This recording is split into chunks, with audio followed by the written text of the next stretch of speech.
A lot of people coming in town for the Route 66 Festival, and I feel so bad that the hottest day that we have had in nearly 2 years was today with all the people coming into town.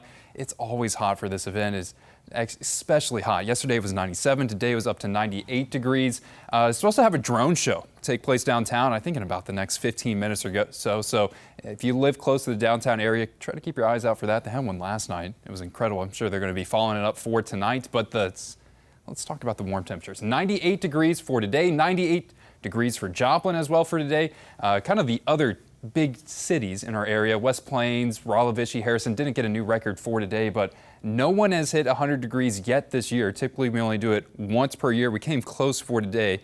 I think we will have some more opportunities to do it once we get on the back half of August, but not expecting temperatures to be as hot as what we got for today for the next week. We're going to start to dial them back and gain some rain chances as we're going to bust this heat dome, and we really could use the rain. The drought monitor, you saw it earlier, it was quiet for so much of May, for June, for July. Now we're starting to get drought conditions growing back into the area, and if we continue to stay dry on rain chances, if we continue to heat up the ground, this is only going to be getting worse. Quiet on radar right now. You really got to take a step further back to see the action, to kind of see how things are setting up in the atmosphere, where there's severe thunderstorm warnings over in Nebraska, over in Kansas, and this is moving further off into the east, and the National Weather Service trying to get ahead of this as they issued flood watches for northern Missouri, for parts of Kansas, for parts of southern Iowa.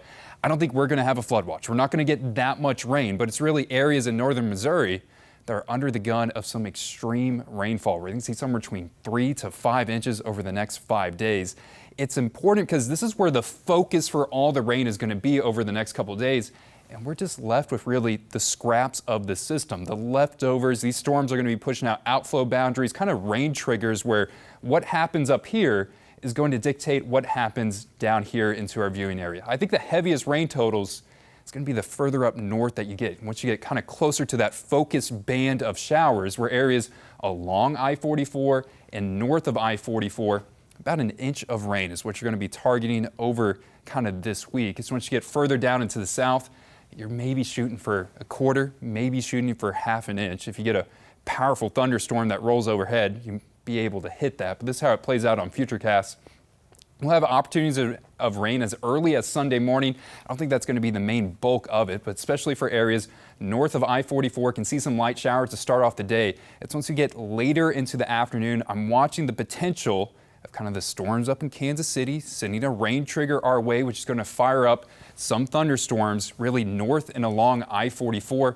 This model's doing a okay job trying to handle it, but I think it is kind of handling the timing very well, and kind of the focus of that rain being up north to start the day off on Sunday. Then more rain chances follow up on Monday, Tuesday, and Wednesday. Then we start to wrap that up on Thursday and warm these temperatures back up again. Sunday, I'm putting about a 30% chance of rain, and I think Monday and Tuesday are our best opportunity to see rain. No day is a promise. No day is going to be a washout, and it really starts to decrease once you get later into the week. I think next weekend is looking dry. It's looking hot. It's going to be a return to kind of what we experienced this weekend. Look at temperatures tonight, 75 degrees. Joplin, last night they had a low of 80 degrees. I think it's going to be a little bit cooler tonight, but still not a whole lot of relief will be provided. Temperatures for tomorrow into the 90s, thankfully lower 90s rather than upper 90s. And Monday, you can start to see some improvement on these temperatures, where we're going to be aiming for the lower 90s over the next couple weeks. So I don't think we're going to be aiming for 98 like what we got for today, but still above average, still a seasonal pattern where those rain chances are going to try their best to cool us down, but not going to be providing too much relief, as every single day in the 7-day forecast has a high temperature into the 90s. The lows right around that 70-degree mark, and I really think it's the start of this work week that we have those opportunities of rain really Sunday, Monday, Tuesday. Could see them on Wednesday, expecting people to be dry by Thursday, and we start to warm back up into that hot summer conditions they got to be dealing with for this week. All right. Well, yeah, I guess it is summer. We expect to see the heat. We expect to see some rain showers. Probably need it, I guess. Yeah, we haven't seen rain in a while. Drought monitor is getting worse, so it's kind of that time where you want to see a little bit more rain working back into the pattern. We got opportunities for this week for that to happen. Absolutely perfect. Well, hey, thanks, Matt. Well,